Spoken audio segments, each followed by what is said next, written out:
প্রকৃত আহলুস সুন্নাহ ওয়াল জামাতের অনুসারী কারা জানিয়ে ধন্য করবেন।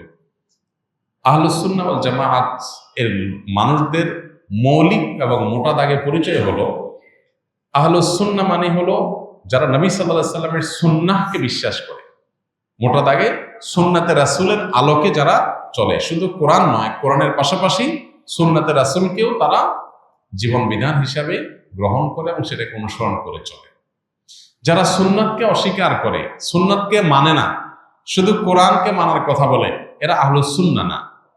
এরা মূলত মুনকিরে হাদিস, হাদিস অস্বীকারী, যাদেরকে আহলে কোরআন বলা হয়।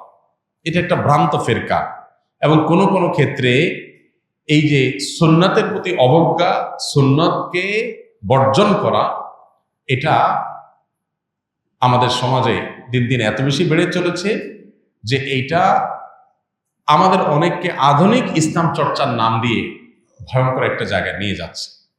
এটা সুস্পষ্টভাবে ঈমান থেকে খারিজ করে দেয় মানুষকে। যদি কেউ সুন্নতে রাসূলকে এর প্রামাণ্যতাকে অস্বীকার করে, সে মুসলমানই থাকে না। খুব ভয়াবহ একটা ব্যাপার। আর আহলুস সুন্নাহ হলো যারা কোরআনের পাশাপাশি সুন্নতে রাসূলকে জীবন বিধান হিসেবে গ্রহণ করে। আর ওয়াল জামাআহ মানে হলো জামাআতুস সাহাবা, সাহাবীদের জামাত বা সাহাবা ইকরামের প্রতি যাদের শ্রদ্ধা আছে, ভালোবাসা আছে, তাদের প্রতি স্বীকৃতি আছে, অনুসরণ করে সাহাবা ইকরামকে। এরা হলো আহলুস সুন্নাহ ওয়াল জামাআহ। অর্থাৎ একদিকে রাসূল আকরাম সাল্লাল্লাহু আলাইহি ওয়াসাল্লাম সুন্নাহকে তারা মানে, আর অপরদিকে সাহাবা ইকরামের ব্যাখ্যা বিশ্লেষণ, মোটা দাগে সাহাবা ইকরামকে অনুকরণীয় মনে করে।